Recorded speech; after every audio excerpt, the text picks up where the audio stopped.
कर्मों की श्रृंखला में एक महत्व सवाल बाकी रह गया बाबा। यह नहीं सुलझ पा रहा। बहुत से संत जनों के पास मैं विचरण करके आया। आप कहते हैं कि कर्म भोगने के बिना कर्मों के बीज नष्ट नहीं होते और कोई उपाय नहीं है। इसकी व्याख्या करें। गहरा प्रश्न है, आधारभूत प्रश्न है, मूल्यवान प्रश्न है, उलझन वाला प्रश्न है। सारी दुनिया इसमें उलझ के रह गई है। कृपया आप इसे स्पष्ट करने की कष्ट करें।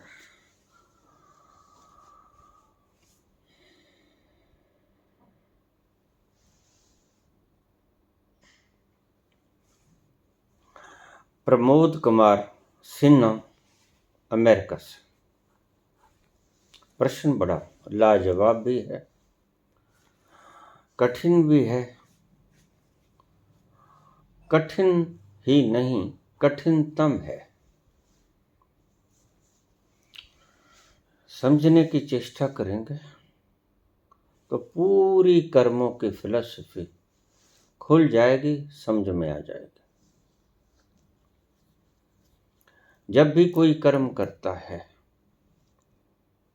वह उसके भीतर सुपर सेंसिटिव कंप्यूटर के भीतर बीज की तरह फीड हो जाता है।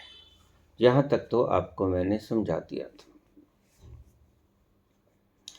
और वह तत्क्षण अंकुरित होना शुरू हो जाता है।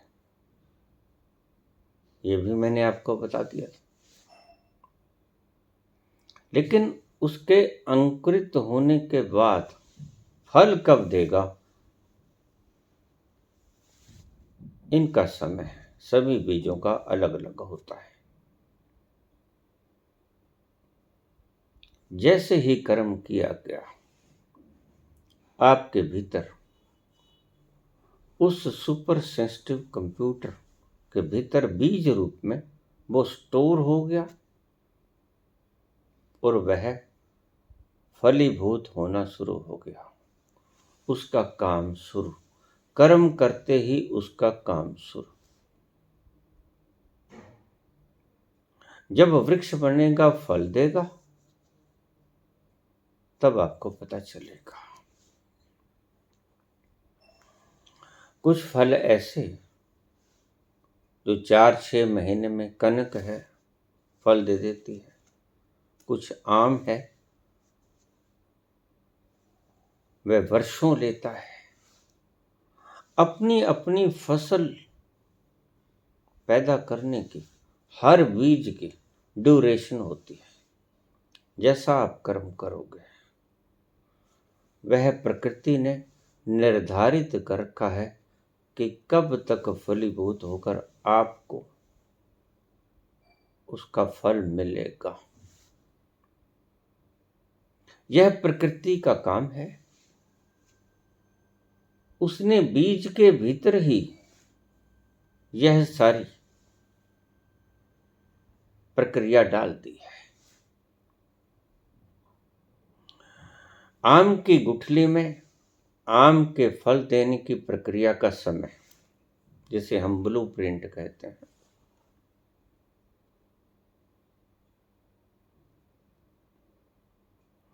कोई स्पर्म 9 महीने में फर्टाइल होता है। कुछ जीव जंतु ऐसे जो कुछ महीनों में, और कुछ जीव जंतु ऐसे जो कुछ दिनों में मैच्योर हो जाते हैं, फर्टाइल हो जाते हैं। सबके बीजों के फलीभूत होने की वक्त की सीमा अलग अलग प्रकृति ने निर्धारित की हुई है। वक्त पे फलीभूत हो जाता है। और वह बीज जो कर्म के रूप में आपने अपने कंप्यूटर में फीड कर लिया, बिना भोगे वह समाप्त नहीं होता। जैसे ही भोगोगे, अच्छा किया सुख, बुरा किया दुख, कष्ट पीड़ा तनाव जो भी है, अच्छा भी भोगना पड़ेगा, बुरा भी भोगना पड़ेगा। बिन भोगे छुटकारा नहीं।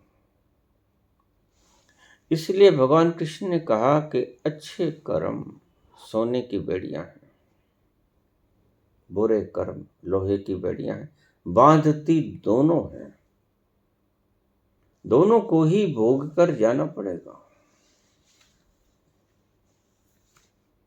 तो उन्होंने कहा कि कर्ता मत बनो, ना अच्छे ना बुरे, बस स्थिति प्रज्ञ हो जाओ, साक्षी हो जाओ। जैसे ही तुम साक्षी हुए, जहां तक तुमने कर्म किए प्रारब्ध बन गया, साक्षी होने से पहले तक वो कर्म फलीभूत होंगे और तुम्हें भोगने पड़ेंगे। साक्षी होने के बाद कर्म के बीज ही नहीं बनेंगे। शायद आप समझ गए होंगे। अगर आप कर्ता बनते हो तो भोक्ता बनना पड़ता है। अगर आप कर्ता नहीं बनते, साक्षी रहते हो और कर्म को होने देते हो, तो आप कर्ता नहीं बने। कर्म हुआ, वह बीज की तरह आपके भीतर संग्रहित नहीं होगा और वह फलीभूत भी नहीं होगा। तो सिर्फ वही बीज बनता है कर्म, आपके भीतर वही फीड होता है जो आपने कर्ता भाव से किया, जो आपने किया।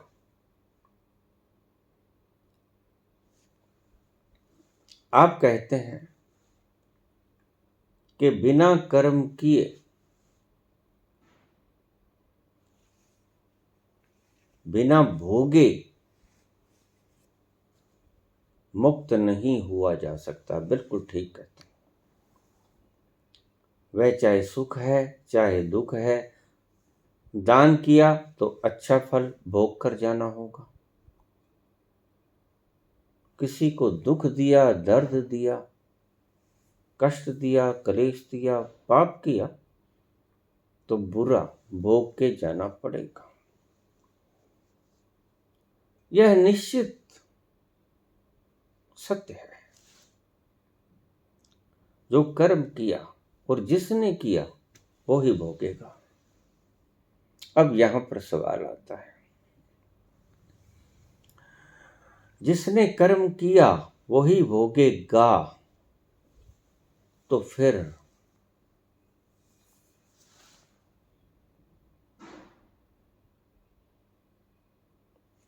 ये देवी देवता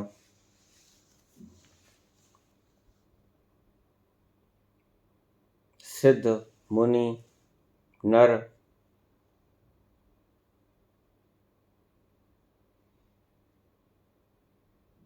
सभी किस काम का? अगर आप ही भोगोगे और आपके कर्मों को कोई वहन नहीं कर सकता, आपके कर्म आप भोगोगे, कोई वहन नहीं कर सकता। जैसे तुलसी ने कहा, नारद ने कहा हिमालय से, कह मुनीश हिमवंत सुन विधि सोलिका लीलार, देव दनुज नर नाग मुनि कोई न मिटन हार। ये तो होगा ही, इसको कोई मेट नहीं सकता। अभी मैंने कल ही बागेश्वर धाम, पंडोखर धाम इसके बारे में एक वीडियो डालें। बहुत से प्रश्न आए, सुंदर प्रश्न है, गौर करना चाहिए, पूछना भी चाहिए। प्रश्न पूछोगे तो जवाब मिलेंगे, ऊट पटांग प्रश्न पूछोगे उनके जवाब भी नहीं होते, क्या दूंगा। यह प्रश्न काम का है। अगर कर्म भोग भोगने पड़ते हैं नंबर 1, और कर्म भोग उसी व्यक्ति को भोगने पड़ते हैं नंबर 2, और कर्म भोग भोगने के बिना मिटते नहीं नंबर 3, तो फिर ये पंडोखर धाम, बागेश्वर धाम किस मर्ज की दवा है। फिर ये देवी देवता, पूजा, फरियाद, प्रार्थना, ये क्या है। अगर इनसे कोई मुसीबत हल ही नहीं होती तो फिर इनका फायदा, कोई फायदा नहीं। मैं पहले भी कह चुका हूं, आपकी कोई पूजा प्रार्थना आपके कर्म को नष्ट नहीं करेगी। आपकी कोई अरदास आपके किए हुए कर्मों को, कर्म के बीजों को नष्ट नहीं करेगी। आपको ही भोगने होंगे, आप ही भोगोगे। यही गलतफहमी, सस्ता इलाज हमें आकर्षित करता है ऐसे सस्ते लोगों की तरफ, सस्ते उपायों को बताने वाले लोगों की तरफ। मैंने हनुमान जी से पूछा, हनुमान जी, आप पंडोखर धाम, बागेश्वर धाम में कृपा बांट रहे हो सभी को, ये कर्म को उठाएगा कौन। क्योंकि कर्म के फल भोगने के बिना नष्ट नहीं होते, तो कौन भोगेगा इसको।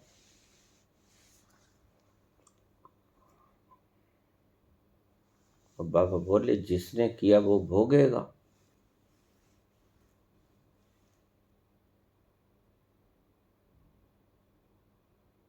मैं कुछ नहीं करता। तो फिर ये जो ठीक होते हैं, ये कैसे ठीक होते हैं। ये स्वतः ठीक होते हैं, इनका वक्त आ गया होता है। बड़ी सुंदर लाजवाब बात कही बाबा ने उस वक्त। बोले, जरा सोचो, मेरे पूज्य इष्ट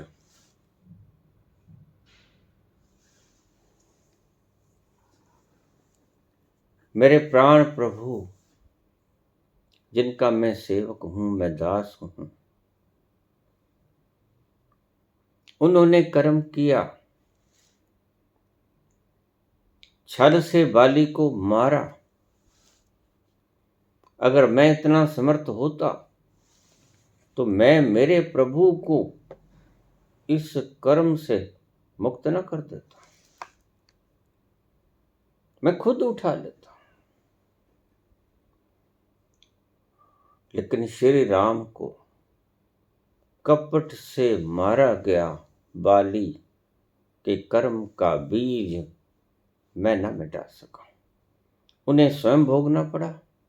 अगले जन्म में कृष्ण अवतार में जरा नाम का बहेलिया बाली बनकर आया, और उन्होंने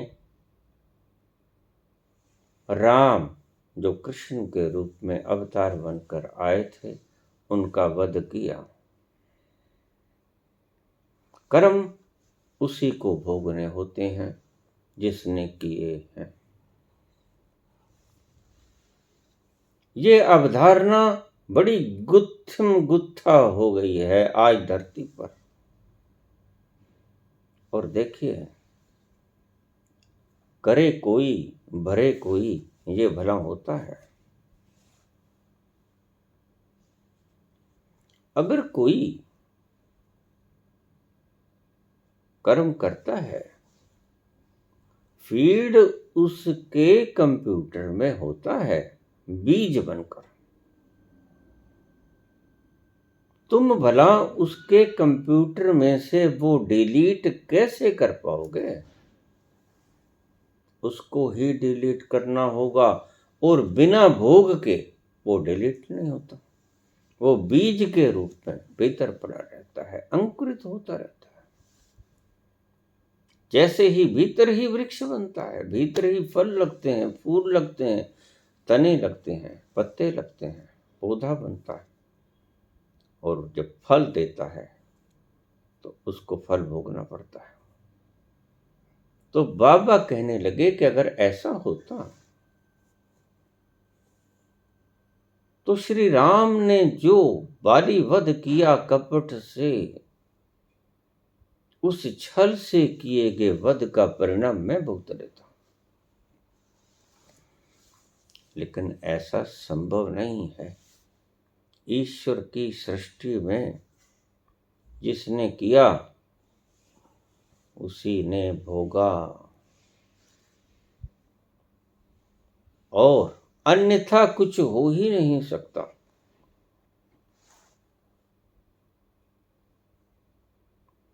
अन्यथा मैं मेरे प्रभु के इस बीज को खुद भोग लेता, सारा दायित्व, सारा बोझ मैं उठा लेता। मैं काहे तीर लगने देता भगवान कृष्ण के, जो कि राम के ही अवतार थे।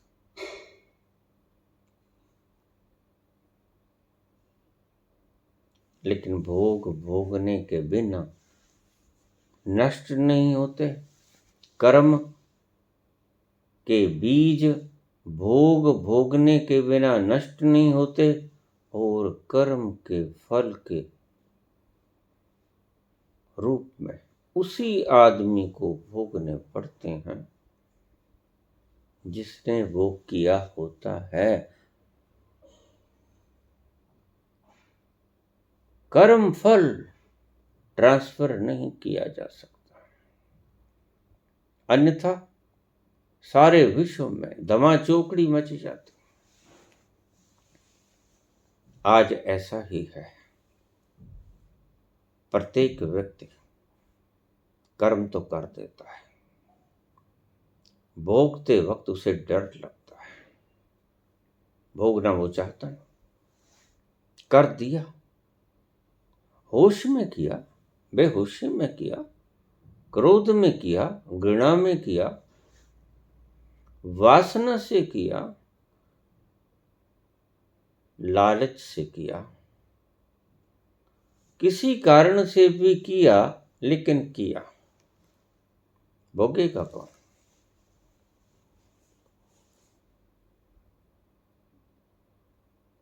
और शिव कहते हैं, बिना भोगे, बिना फलीभूत हुए बीज कभी समाप्त नहीं होता। जो बीज आपने बो दिया अंकुरित होगा। आपके संसार की धरा पर बोया हुआ बीज शायद कभी अंकुरित न हो, ठीक खाद मिलने, ठीक रोशनी मिलने, ठीक पानी मिलने, हवा मिलने के अभाव में। लेकिन ईश्वर की सृष्टि में कोई बीज ऐसा नहीं जो फलीभूत हुए बिना समाप्त हो जाए।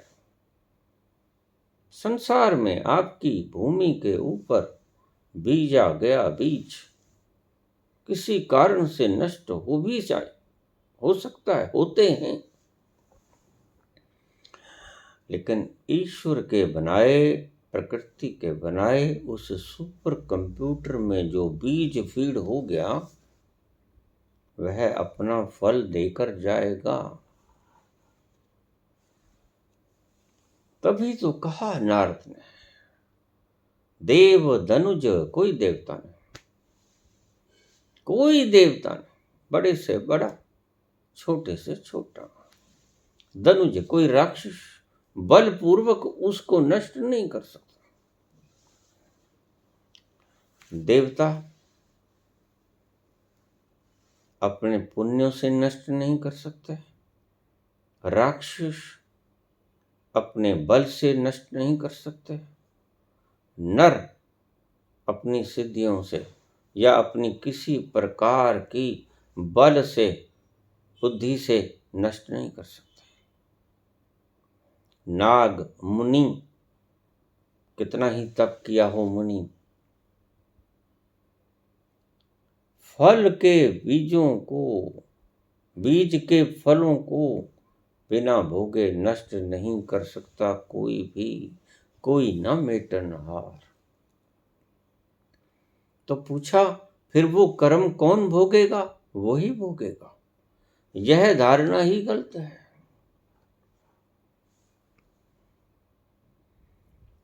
बहुत साल पहले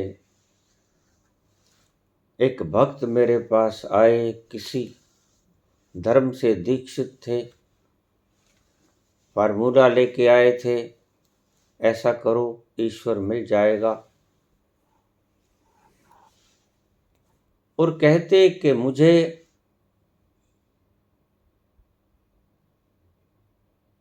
कैंसर होना था और मेरे गुरु ने मेरा कैंसर उठा लिया।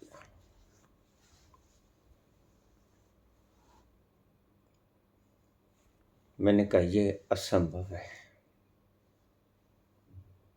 तुम्हारा गुरु खुद के कर्म भोग ले, यही काफी है, पर्याप्त है।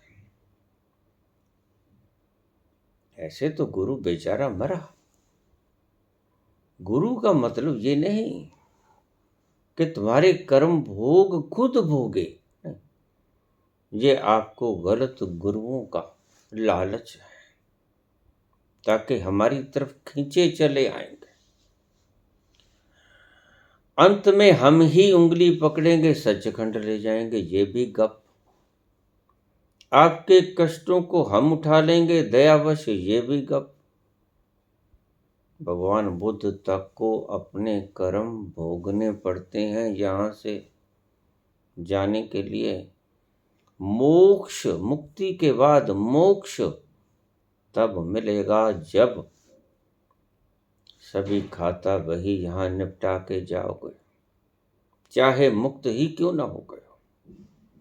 मुक्ति के बाद एक चरण बाकी होता है, मोक्ष।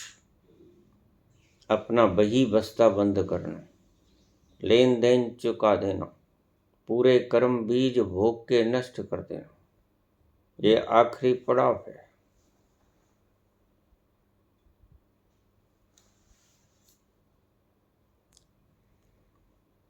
और नकली गुरुजन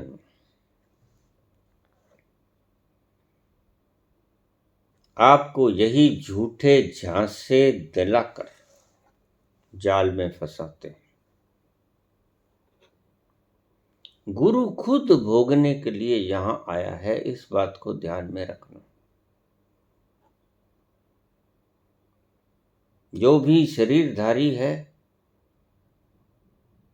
वो खुद भोगने के लिए, अभी कर्म बाकी उसके पास हैं तो ही शरीर में बैठा है, अन्यथा वो पार हो गया होता।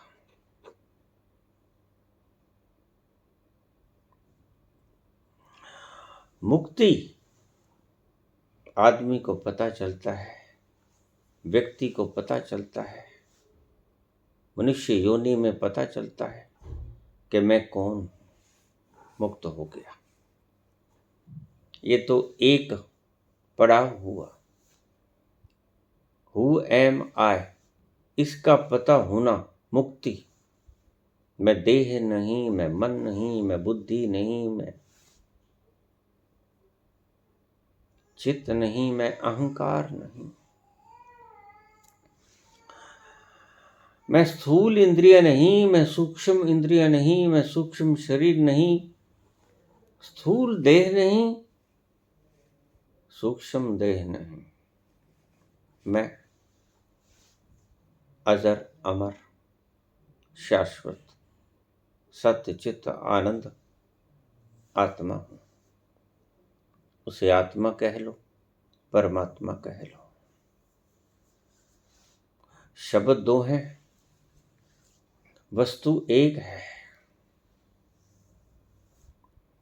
शब्द कुछ भी कह लो, कोई फर्क नहीं पड़ता।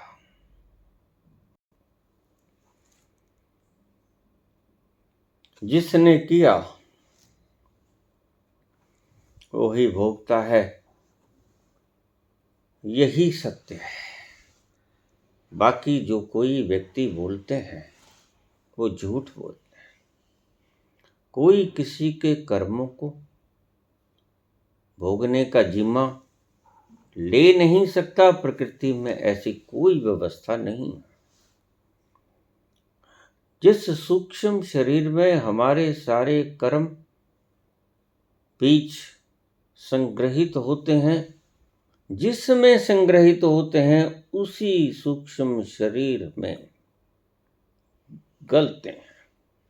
उसी सूक्ष्म शरीर को गालना होता है। यही है मुक्ति। स्थूल मर जाता है, फूंक देते हो। आत्मा मरती नहीं, वो दृष्टा है, ऊर्जा रूप है। रह जाता है रिकॉर्डर वासनाओं का, यादाश्तों का, कल्पनाओं का, बुने हुए जंजालों का, वासनाओं का, सभी स्मृतियों का, सभी प्रकार के आपके कर्मों का लेखा जोखा। उन बीजों का समूह है सूक्ष्म शरीर। सूक्ष्म शरीर को गालना पड़ेगा अगर आप मुक्त होना चाहते हो तो।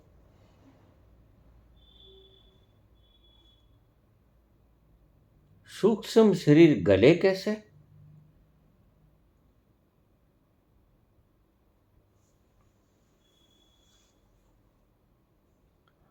जो कर्म किए उनको भोगने से गलेगा। अगर वासनाएं अभी बाकी हैं तो नए बीज पनपते रहेंगे, पुराने भोगते रहोगे।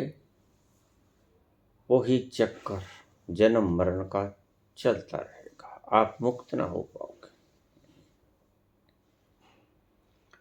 ऐसी ही परंपरा में हम लोग फंसे हैं। आज इस धरा पर बैठे कोई एकाध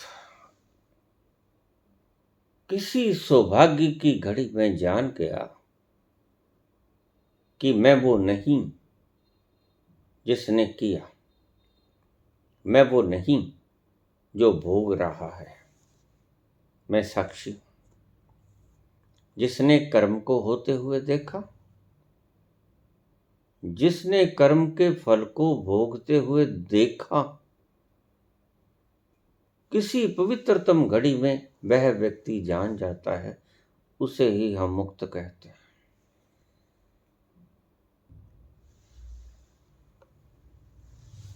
जैसे ही उसने जाना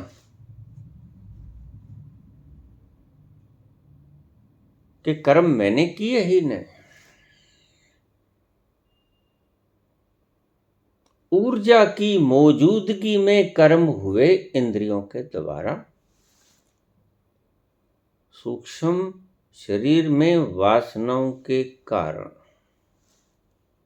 कर्म हुए, मुक्त हुआ। आगे से नए कर्मों का बीज नहीं उसके फीड होगा, लेकिन पुराने, क्योंकि उसने पुराना तो कर्ता भाव से किया गया कर्म है। वो जलाना होगा भोग कर, वो मिटाना होगा भोग कर, तभी वो मुक्त से मोक्ष तक जा पाएगा। बुद्ध पुरुष भी ये जानने के बाद मैं कौन हूं, तब तक टिके रहना पड़ता है जब तक के अपने रहते सूक्ष्म शरीर को पूर्णतया से गला नहीं देते, शून्य नहीं कर देते, समाप्त नहीं कर देते। गलता है सूक्ष्म शरीर तो है पूर्ण मुक्ति। यह जान लेना कि यह देह में नहीं, मन में नहीं, बुद्धि में नहीं, मैं ईश्वरीय तत्व आत्मा परमात्मा सत्यम शिवम सुंदरम सत्य चित आनंद रूप ब्रह्म हूं। अहम ब्रह्मस्मि अनल हक। जैसे ही किसी भी व्यक्ति ने जाना, हर व्यक्ति इसके योग्य है। तुम भी हो, प्रत्येक है। तुम चाहे उसे कितना ही प्रताड़ित क्यों ना कर लो, तुम उसे चाहे कितने ही तुच्छ या नीच क्यों ना समझो, लेकिन उस व्यक्ति के भीतर संभावना है, पोटेंशियलिटी है मुक्त होने की, क्योंकि वह भी शरीर नहीं है, वह भी इंद्रियां नहीं है, मन नहीं, बुद्धि नहीं, अहंकार नहीं, चित्त नहीं। जो तुम नहीं हो वो वह भी नहीं है। अगर तुम मुक्त हो सकते हो तो वह भी मुक्त हो सकता है। तो ऐसा मत समझना कि कोई एक व्यक्ति जो ब्राह्मण जन्म लिया जिसने वो ही मुक्त होने का अधिकारी है। नहीं, किसी भी, ये तो जात पात आपने बनाई, ये भेदभाव आपने किया। जिसने मनुष्य शरीर धारण किया, अब गौर से समझ लेना, जिसने मनुष्य शरीर धारण किया, स्त्री पुरुष सभी मुक्त हो सकते हैं। अगर मुक्त होना चाहते हैं, मुमुक्षुत्व चाहते हैं, तो मुक्त हो भी जाएंगे, ढंग भी मिल जाएंगे मुक्त होने के। और मुक्ति के बाद नए कर्म बनने बंद। लेकिन ऐसा नहीं है। नए कर्म बनने बंद तो पुरानों का क्या होगा? जो किसी को सुख दिया, जो किसी को दुख दिया, कत्लो गारत की, सेवा शुश्रूषा की, उसके पुण्य और पापों के फल सुख और दुख के रूप में आप भोगोगे। ये बात अलग है कि तब आप जानोगे। पुण्य का सुख मिलेगा, पाप का दुख मिलेगा, दोनों ही गुजरेंगे आपके ऊपर से। पर आप जानोगे कि न सुख में हूं, न दुख में हूं, न सुखी में हूं, न दुखी में हूं।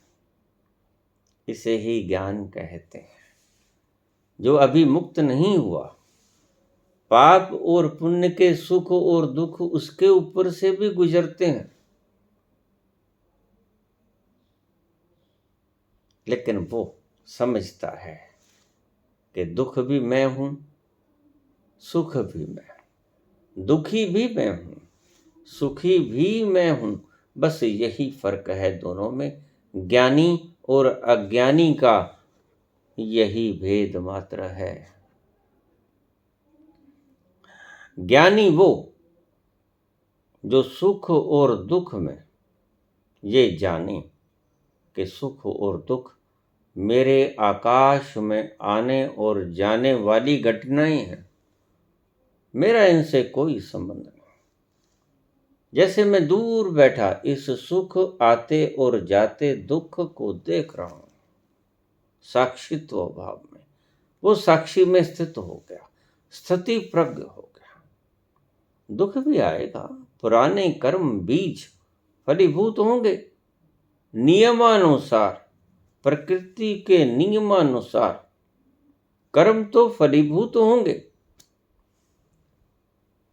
पुण्य, सुख, पाप, दुख, लेकिन वह देखेगा कि यह मेरे ऊपर से उड़ रहे बादल मात्र हैं।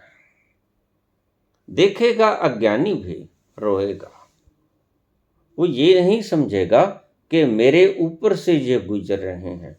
वो कहेंगे कि मुझे ये दुख हो रहा है, मुझे सुख हो रहा है, मैं दुखी हूं, मैं सुखी हूं। ज्ञानी कहेगा मैं सुखी नहीं, मैं दुखी नहीं, मैं इनसे पार हूं, मैं इनसे पार हूं।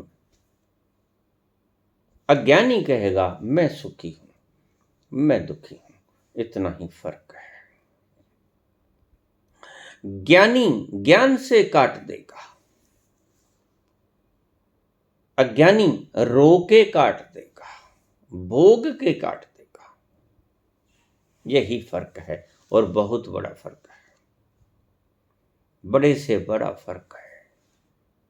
साक्षित्व भाव से कर्मों के भोगों को भोग लेना और गैर साक्षित्व भाव से, लिप्त भाव से कर्मों के भोग को भोग लेना, दोनों में जमीन आसमान का फर्क है, सारा ही फर्क है। जिसने किया वो ही भोगेगा। किसी से भोगने की या तुम्हारे भार को कम करने की या तुम्हारे भार को वहन करने की आकांक्षा मत रखो। एक ही तरीके से तुम्हारे कर्म भोगों के भोगों का भार हल्का हो सकता है। कैसे? कि तुम ज्ञानी हो जाओ, साक्षित्व में उतर जाओ, अवेयरनेस में उतर जाओ। तुम्हें साफ पता चले भोगने वाली इंद्रियां। अगर पांव दुख रहा है तो फिर दर्द तुम्हें नहीं होगा, दर्द पांव को होगा। अगर तुम ज्ञानी हो, अगर तुम अज्ञानी हो तो दर्द तुम्हें होगा, पांव को नहीं होगा। पांव का दर्द तुम्हारा दर्द है, ज्ञानी के पांव का दर्द पांव का दर्द है, और इसमें बड़ा फर्क है। तो बाबा कहते अगर ऐसा होता तो भगवान राम ने जो कपट से मारा बाली, उसके कर्म बीज को मैं ओट लेता, मैं भोग लेता। मैं मेरे प्रभु को इसे भोगने नहीं देता था। कर्मों का बीज का फल न देव, धनुज, नर, नाग, मुनि कोई नहीं मिट सकता। वो ही मिटेगा जिसने किया, भोग कर मिटेगा, और कोई रास्ता नहीं। तुम्हारे कर्मों के फल को, वो सुख है या दुख है, कोई ना हुआ है ना होगा। ईश्वर की सृष्टि में भेद तो होता नहीं, आप जानते हो, भेदभाव नहीं है, इसीलिए उसे न्यायकारी कहते हैं। जिसके साथ धोखा हुआ, मुझे लोग कह देते हैं कि तुम उसे न्यायकारी भी कह देते हो, तुम उसे दयालु भी कह देते हो। बिल्कुल, आप तो समझते हैं।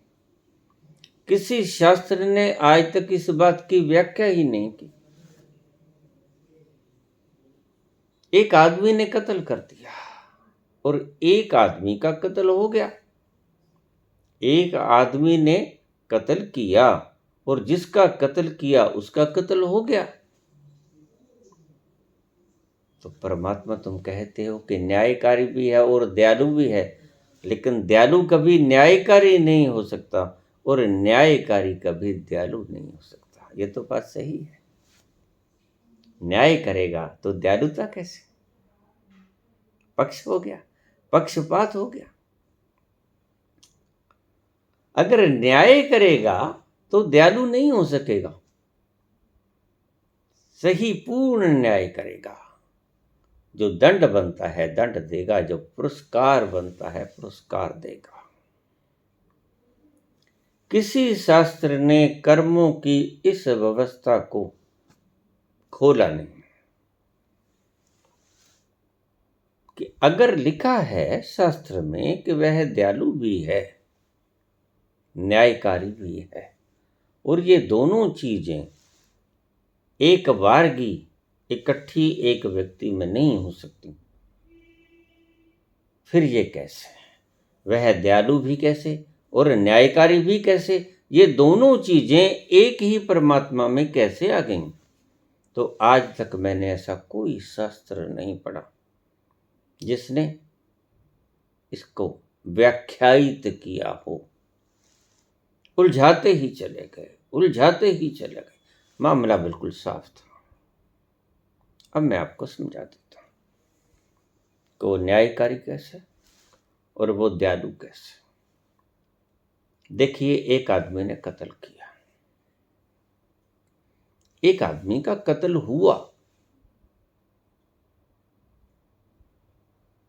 जिसने कत्ल किया उसके लिए वो न्यायकारी, दंड मिलेगा। जिसका कत्ल हुआ उसके लिए वो दयालु नहीं हुआ। वो दयालु था तभी न्याय कर सका। अगर वो पक्षपाती होता तो न्याय ना कर सकता। इस बात को किसी शास्त्र ने कभी समझाने की चेष्टा ही नहीं की। किसी शास्त्र में मुझे इसका जवाब नहीं मिला। मुझसे लोग पूछ लेते थे, बाबा जवाब दो, बड़ा उलझन भरा है। मैंने कहा कोई उलझन भरा नहीं, सीधा सीधा साफ है। तुम्हारे मनीषी नहीं समझ सके तो मेरा कोई कसूर नहीं। जिसके ऊपर पाप हुआ उसके लिए ईश्वर दयालु दंड देगा पाप करने वाले को। जिसने पाप किया उसके लिए ईश्वर न्यायकारी दंड देगा उसे, उसके पाप कर्मों का। हुआ कि नहीं? दयालु और न्यायकारी एक साथ हुआ कि नहीं? बताइए। ऐसे वो न्यायकारी भी है, ऐसे वो दयालु भी है। यद्यपि तुम्हारा कोई शास्त्र आज तक ऐसी व्याख्या तुम्हें नहीं दे सका, तुम्हें उलझाए ही चले जाते हैं ये लोग। बुद्धिहीनता के कारण समझ लो, बुद्धि ही नहीं है। लिख दिया, आगे डिफाइन करने के लिए दिमाग नहीं। और ही बात को ऊट पटांग लिए जाते हैं। न्यायकारी को दयालु बनाने के लिए अरदासें होती हैं, फरियादें होती हैं, मन्नतें मानी जाती हैं कि प्रभु ऐसा कर दे, ऐसा कर दे, ऐसा कर दे, हो गया हमसे, माफ कर दे।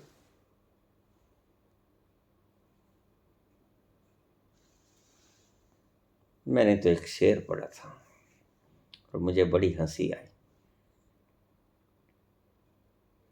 कह दूंगा साफ हशर में पूछेगा गर खुदा, लाखों गुनाह किए तेरी रहमत के जोर पे। क्या बात! शायरी के मसले में तो लाजवाब हो तुम, सत्य के मसले में जीरो हो, शून्य हो। किसी बददिमाग व्यक्ति ने ये शब्द लिखे होंगे। ये भी कोई बात है कि बाप चीफ मिनिस्टर है, प्राइम मिनिस्टर है, तो बेटा जो मर्जी पाप करता रहे? ये तो अन्याय हो गया। फिर न्यायकारी कैसा?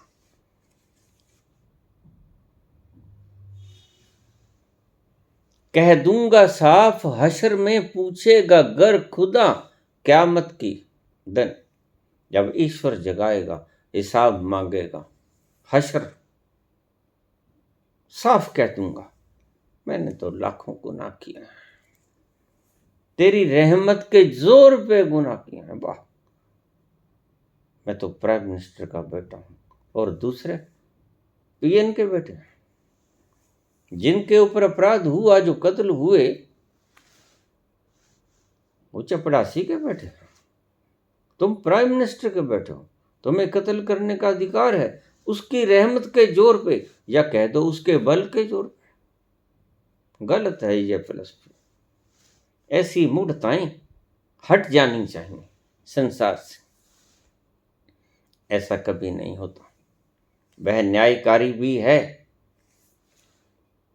दुष्ट के लिए वो न्यायकारी है। वह दयालु भी है, जिस पर दुष्टता हुई उसके लिए वो दयालु है। आपके दो बच्चे हैं, एक बच्चे ने दूसरे को थप्पड़ मार दिया। जिसने थप्पड़ मारा आप उसको प्रताड़ित करो, और जिसको थप्पड़ मारा उसको आप पुरस्कृत करो, तो आप न्यायकारी भी हो गए, आप दयालु भी हो गए। सभी परमात्मा के बच्चे हैं, सभी ईश्वर पुत्र हैं। अनल हक, खालक खलक, खलक में खालक। कौन उसका बच्चा नहीं? किसी शैतान का बच्चा भी है? नहीं, सभी परमात्मा के बच्चे हैं। खालक खलक, खलक में खालक, अनल हक। मैं उस परमात्मा का पुत्र हूं। अहम ब्रह्मस्म, मैं ही ब्रह्म हूं। शिवो हम, मैं ही शिव हूं। मैं ही सुंदर हूं, मैं ही सत्य हूं। तो दयालु और न्यायकारी दोनों एक ही व्यक्ति कैसे हो सकता है? ऐसे हो सकता है। वह दयालु भी है, वह न्यायकारी भी है। जिसने लिखा ठीक लिखा। हाँ, तुम परिभाषा ठीक ना कर सके, ये तुम्हारी आपकी मूढ़ता बताती है कि तुम इसे व्याख्यायित नहीं कर सके। लिखने वाले ने ठीक लिख दिया, मनीषी ठीक था, बिल्कुल ठीक था। अगर कोई ऐसा सोचे, और सभी सोचते हैं, जो धामों को भागते हैं, जो तीर्थों में डुबकियां लगाते हैं, जो ऐसे इकट्ठों में, समूहों में, करोड़ों के रूप में लोग जाते हैं, लालच लेके जाते हैं। ये लालची व्यक्ति है, और लालची ही नहीं, शरारती है, शैतान। कैसे? पाप कर्म का फल दुख। दुख आया तो भागोगे ऐसे लोगों के पास, जो आपको कहेंगे हम मुक्ति दिलाएंगे आपको, हम आपकी व्यथा को हर लेंगे। कोई कभी हर नहीं सका किसी की पाप कर्मों के फल को, न हर सका, न हर सकेगा।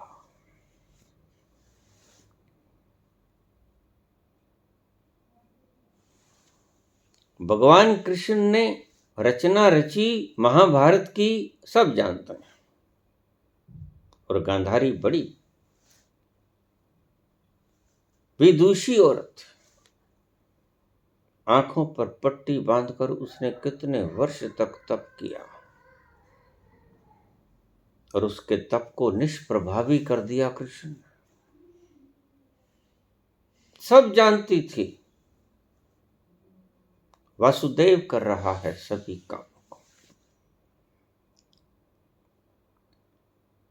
आप अगर महाभारत को ठीक से भीतर जाकर देखोगे, तो पाओगे हर घटना की भीतर कृष्ण खड़े। कर्ण का मनोबल तोड़ना हो कि तुम कुंती पुत्र हो, दुर्योधन को गदा का प्रहार से मारना हो, बलराम को भगाना हो वहां से,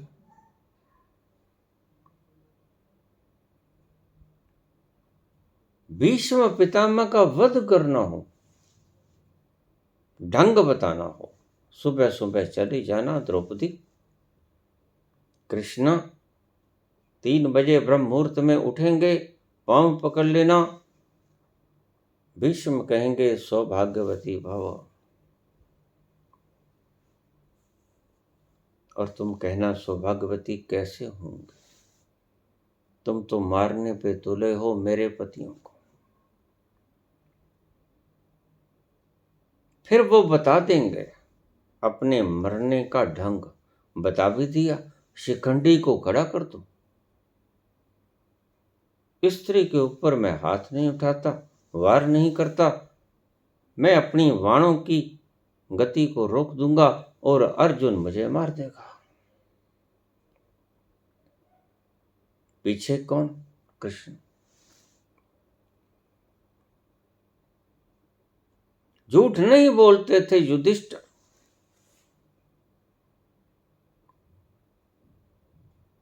और द्रोण सबके गुरु, शस्त्र विद्या के निष्णात, अर्जुन के भी गुरु। और देखिए गुरु तो गुरु ही होता है, कितना भी दे दिया हो तरीका शस्त्र विद्या का, कुछ तो बाकी रह ही गया द्रोण के पास, जो बताया जा नहीं सका। कहर ढा दिया उसने। और कृष्ण ने कहा कि ये ज्यादा दिन युद्ध चलने वाला नहीं है, ये पांडव हार गए। क्या किया जाए? इसकी कमजोरी इसका पुत्र अश्वत्थामा, अश्वत्थामा के मरने का इसको शौक दे दो, मर जाएगा, पिछोह में मर जाएगा, इसका प्राण है अश्वत्थामा। युधिष्ठिर को तैयार किया गया, अश्वत्थामा नाम के हाथी को मारा गया।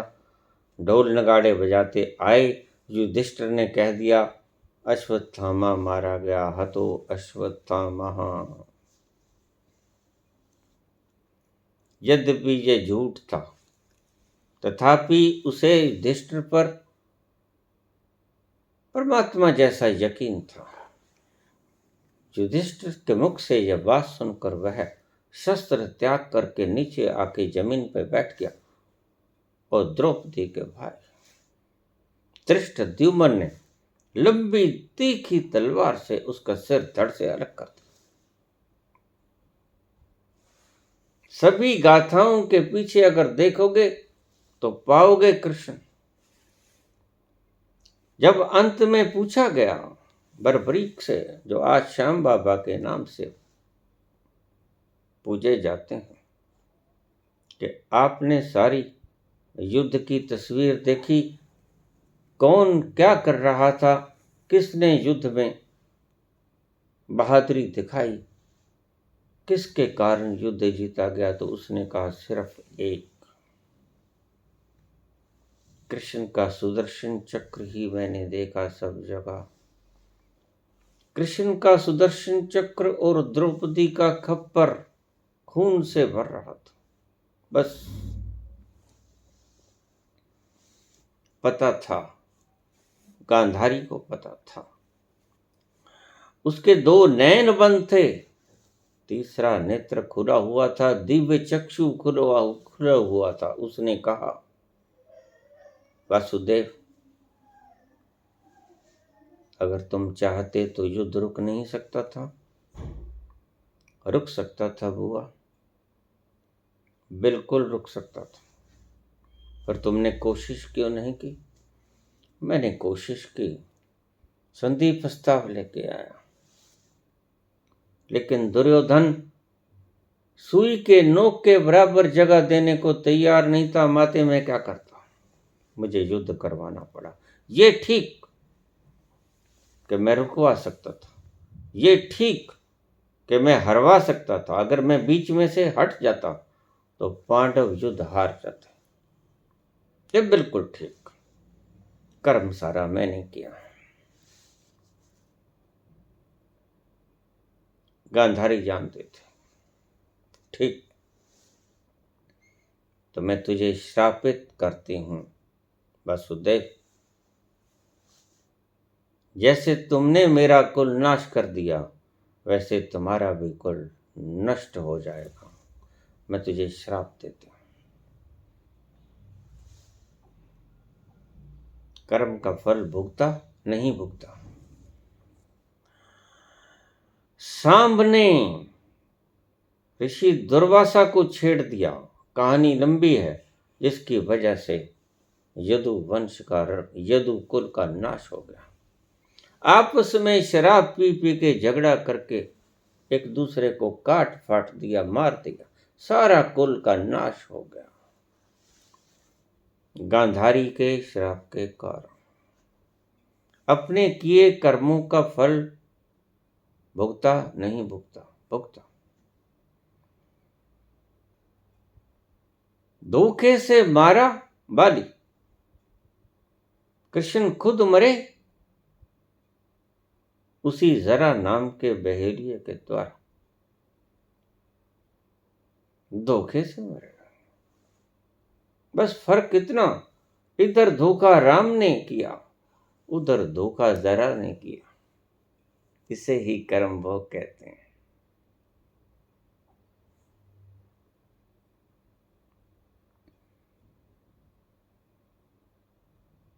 इधर गांधारी के पुत्र कृष्ण के कारण मरे,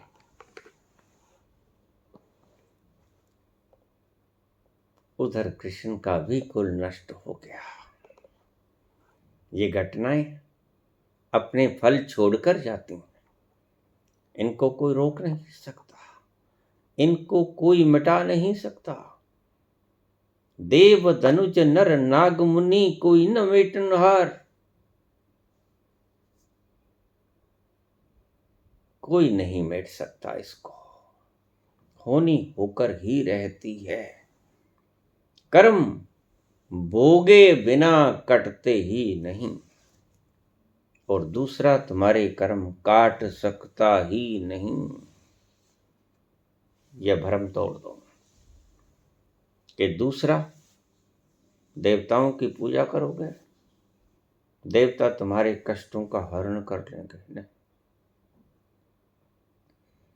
ऐसा कभी नहीं हुआ, कभी नहीं हो सकता। जिसने किया उसको भोगना होगा।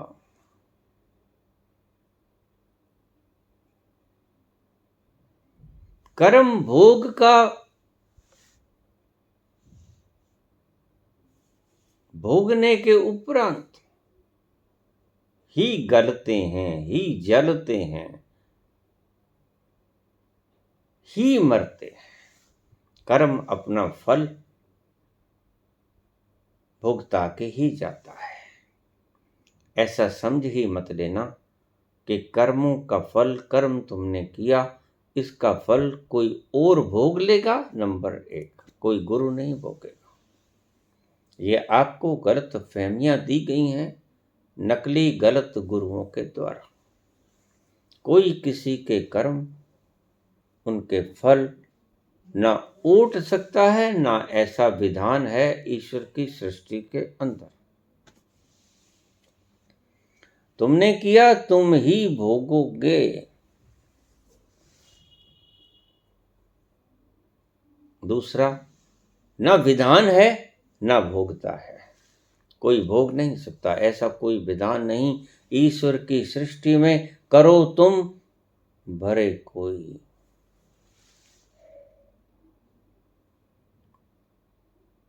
जो करेगा वो ही भरेगा। जो तुम्हारे कंप्यूटर में फीड है वो तुम्हें ही डिलीट करना होगा, ध्यान रखना। और सभी के अपने अपने कंप्यूटर हैं। और जिस गुरु को तुम कहते हो कि उसने मेरा कैंसर का फोड़ा खुद उठा लिया, उसका दर्द और उसकी बीमारी, गलत कहते हो। वह अपने भोग भुगतने के लिए यहां बैठा है। बस फर्क इतना ही है कि 4 कदम आगे है तुमसे, तुम भी कभी वो ही हो जाओगे। भोग नहीं तुम्हारे भुग सकता। ये कैसे हो सकता है? एक आम की गुठली फलीभूत हो और उसके आम लगने की बजाय कीकर के बीज के, कीकर के पेड़ के ऊपर आम लग जाएं, हो सकता है? नहीं हो सकता। वृक्ष हो आम का, फल लगे कीकर के, हो सकता है? नहीं हो सकता। फल लगे कीकर के कांटे, भोगे आम का वृक्ष, हो सकता है? नहीं हो सकता। ऐसी मूढ़ताओं में मत फंसना, ऐसा कभी होता ही नहीं। और जो होता है कोई एक आध, वो ध्यान से समझना, मुझे बाबा ने यही बताया। कर्म सिद्धांत भी यही कहता है। और भी शास्त्रज्ञों से और भी सिद्धों से, बुद्धों से मैंने इस कर्म थ्योरी का विस्तृण विवेचन लिया है। जो करेगा वो ही भरेगा। अगर कोई वहां चला गया, यह को इंसिडेंट है, उसने ठीक होना ही था। अगर वो न जाता तो वो भी ठीक हो जाता। बहुत सी बीमारियां हैं, आपने भी देखी होगी। आपको भी कई बार ऐसी बीमारियों ने घेरा होगा और अचानक आप ठीक हो गए होंगे, बिना दवा के ठीक हो गए होंगे। कहीं मंदिर गुरुद्वारा, कहीं गिरजाघर, कहीं मस्जिद, कहीं किसी मौलवी, पंडित, पुजारी, पुरोहित, किसी सिद्ध रिद्ध के पास नहीं गए होंगे, अचानक से खत्म हो गया। किसने ठीक किया? बस भोग लिया गया। भोगने के बाद खुद ही ठीक होगा। जब रोग का कारण मिटने का वक्त आ जाता है, अगर आप उस वक्त इन लोगों के पास पहुंच गए तो वह तो खत्म होना ही था। हाँ, श्रेय उस व्यक्ति पर मंडा जाएगा, बस। किसी के कर्म कोई नहीं भोग सकता। बिल्कुल बाबा की बात ठीक। जिसने जैसा किया वैसा फल भोगेगा। इतिहास की अनंत अनंत गाथाओं में किसी ने गपोड़ लिख दिया हो पुराण में तो मैं कुछ नहीं कह सकता। सत्य में किसी का दुख कोई नहीं ले सकता। देखिए, आपके पीड़ा हो रही है, मैं आपकी पीड़ा को उठा सकता हूं? नहीं उठा सकता। जब मैं आपकी पीड़ा को उठा नहीं सकता और आपकी प्रसन्नता को मैं भोग नहीं सकता, तो फिर कैसे ट्रांसफर हो सकते हैं कर्म? कर्मों के फल ट्रांसफर कैसे हो सकते हैं? ये तो वही बात हो गई कि आम के वृक्ष का आम फल कीकर भोगे, नहीं हो सकता। और कीकर के वृक्ष का फल कांटे आम भोगे, नहीं हो सकता। It is quite impossible. ये है सत्य जो मैंने आपको विश्लेषित किया, व्याख्यायित किया। ऐसा मत समझ लेना। लाखों गुनाह किए तेरी रहमत के जोर पे, फिर तो सभी कर देंगे। रहमत तो है ही उसकी, लेकिन रहमत ऐसे कामों में नहीं है। रहमत ये कम है कि आपको जीने के लिए ऑक्सीजन दे दी, पानी पीने के लिए, जीवन के लिए, भोजन के लिए धरती दे दी, खाना दे दिया, बीज दे दिया, पानी दे दिया, वायु दे दी, सूरज दे दिया, आकाश तारे दे दिए। ये कम रहमत है क्या उसकी? रहमत इस तरह है उसकी। रहमत आपके कर्मों को काटने की नहीं है, ना वो काटता है। और वो रहमत समान है, इसलिए न्यायकारी है।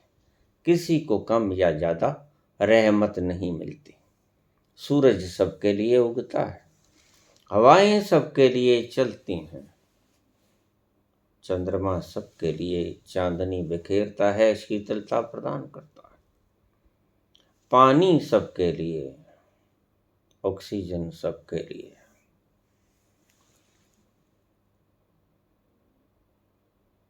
इस मामले में रहमत है उसकी, इस मामले में न्यायकारी है वो। सबके लिए सूरज उगाया और सबके ऊपर दयालुता की, सबके ऊपर कृपा की, सबके साथ न्याय किया। उसकी रहमत सभी के ऊपर है, लेकिन पापी के ऊपर इस ढंग से नहीं, कह दूंगा, ऐसा नहीं होता। ये गलत धारणा है आपकी। ये किसी मूढ़ व्यक्ति ने शब्द लिखा, कह दूंगा साफ हशर में पूछेगा गर खुदा। लाखों गुनाह किए तेरी रहमत के जोर पे, एक गुनाह वो नहीं करने देगा तुम्हें, याद रखना।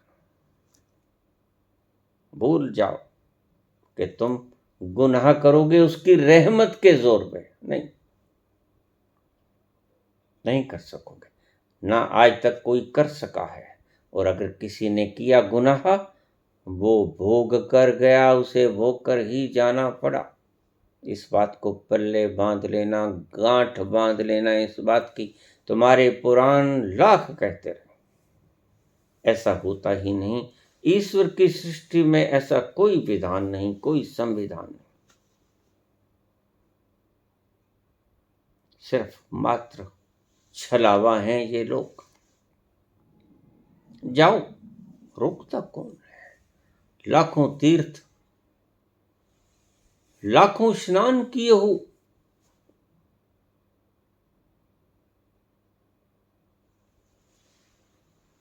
लाखों उपदेशकों के पास जाते हो, लाखों तरकीबें करते हो कि हमारे दुखों को कोई ओट ले, लेकिन जब ईश्वर की सृजना में ऐसा विधान ही नहीं, तो भला होगा कैसे? तुम्हारा दर्द मैं कैसे उठा पाऊंगा? तसल्ली दे सकता हूं, सिर्फ सेटिस्फैक्शन।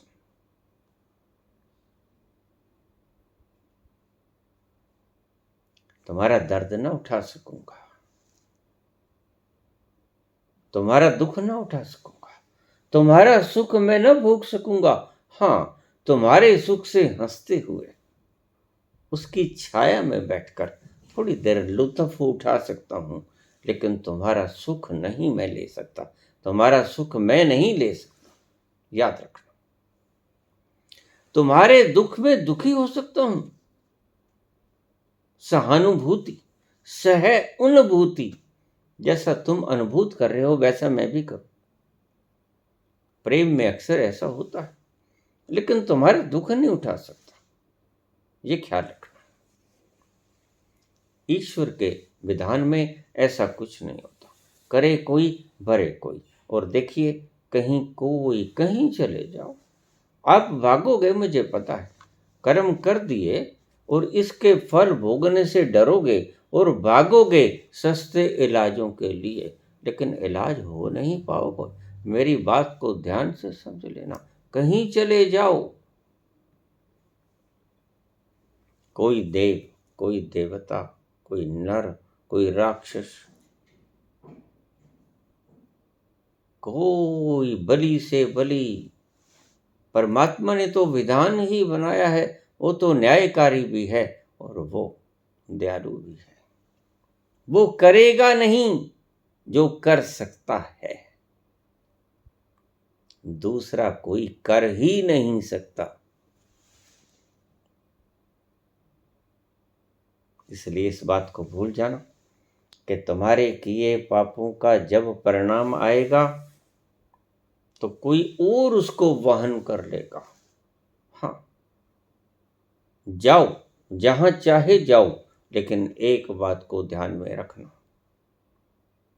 जो ठीक होंगे गिनती चुनती के व्यक्ति तो मूर्तियों के आगे जाकर प्रार्थना करके भी ठीक हो जाते हैं। उन्होंने ठीक होना ही था। तीर्थों पे जाके गंगा स्नान करके भी ठीक हो जाते हैं, उन्होंने ठीक होना ही था। ये कोइंसिडेंट्स हैं, इन्होंने तो होना ही था। अगर 10 लाख लोग जाते हैं और 1000 आदमी ठीक हो गए तो उन्होंने ठीक होना ही था। और आप 10 लाख जो गए, 1000 ठीक हुए, उनकी बातों से प्रभावित हो गए, बाकी 99, 10 लाख में से 9,99,000 लोगों की आप बात ही ना, उनका क्या हुआ? ऐसा नहीं होता। ध्यान से समझ लेना, अगर ऐसा हो तो फिर भगवान को होने की जरूरत भी क्या है। ऐसी मूढ़ सृष्टि उसने बनाई ही नहीं। बड़ा कुशल कारीगर है। उसकी सूक्ष्मताओं का कोई आदि अंत नहीं। उसका पारावार, उसकी बुद्धि का कोई पारावार नहीं। वो तुमसे बहुत सियाना है। सैस सियाणपा लख होए तई न चले नाल। तुम अपनी सियाणपने जाओगे, कहां नहीं गए लोग, आज तक लोग जाते ही रहे। कोई हिमालय में गया, कोई तीर्थों पे गया, कोई घाटों पे गया, कोई धामों पे गया, कोई गुरुओं के पास गया, किसी ने कहीं शरण ली, किसी ने कहीं शरण ली, लेकिन बात समझना, आखिर भोग कर ही छुटकारा हुआ। भोगने से ही छुटकारा हुआ करता है। भोग कर ही छुटकारा हुआ जिसका भी हुआ। इन मूढ़ताओं को वक्त पे त्याग दो तो ज्यादा अच्छे रहोगे, अन्यथा दुखी होने के सिवा और कुछ ना पाओगे। भटकना मृग मारीचिका। अभी बता देता हूं आपको, मृग मारीचिका के अलावा और कुछ ना मिलेगा।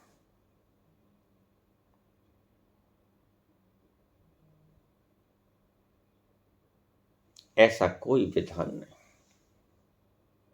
ना कोई गुरु उठा सकता है तुम्हारे कष्ट, तुम्हारे दुख, तुम्हारे संताप, तुम्हारे पाप कर्मों को, तुम्हारे पाप कर्मों के बीजों को जो अंकुरित होंगे, वो फल तो तुम्हें ही खाने पड़ेंगे। ध्यान रखना, कोई और नहीं खाएगा। इसीलिए इन बातों को भूल जाओ। किए हैं भोगो, और अगर आगे से नहीं भोगना चाहते तो करना बंद करो पाप। यही है उपाय। अगर आगे से नहीं भोगना चाहते, गुरुओं वगैरह की तलाश मत करना, ऐसे लोगों की तलाश मत करना, ये कुछ ना कर पाएंगे। खुद अपने आप को बदलो, पाप करना बंद कर दो। अगर दुख नहीं चाहते, हाँ, अगर दुख चाहते हो तो पाप करो। अगर सुख चाहते हो तो पुण्य करो। अगर सुख और दुख दोनों से परे होकर मुक्त होना चाहते हो, दोनों से पार हो जाओ। अपने अंतस में प्रवेश करो। जहां तुम हो विराजमान, वहीं प्रतिष्ठित हो जाओ। वहीं चले जाओ जहां ना कोई सुख है ना कोई दुख है। जद पालिया भेद कलंदर दा, बूहा खुल गया अपने अंदर दा। सुख वासी हां उस मंदर दा, जिथे चढ़दी है ना लेंदी है। फिर अगर तुम उस जगह पहुंच गए जहां ना चढ़ती है ना उतरती है, जहां समभाव रहता है, ना सुख ना दुख, ना अग्नि जलाती है ना पानी शीतल करता है, या तो वहां पहुंच जाओ या पाप करना बंद कर दो अगर दुखों से मुक्ति चाहते हो तो। बिल्कुल मुक्त होना चाहते हो संसार चक्र से तो वहां प्रतिष्ठित हो जाओ। और अगर सिर्फ सुख ही सुख चाहते हो तो पुण्य करो। पाप नहीं चाहते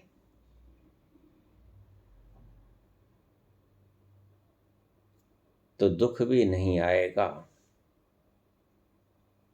पाप चाहते हो करना तो दुख को स्वीकार कर लो, सुख आएगा फल के रूप में। खुशी चाहते हो तो पुण्य करो। ये तो है दुई का मार्ग। अभी सुख दुख में बने रहना चाहते हो, संसार को भोगना चाहते हो तो जो भोगना चाहते हो वो ही करो। सुख भोगना चाहते हो पुण्य करो, दुख भोगना चाहते हो पाप करो। अगर इन दोनों से मुक्ति चाहते हो तो ध्यान करो, अपने भीतर उतरो, उस तल पर जाओ जहां आप स्वयं विराजमान हो।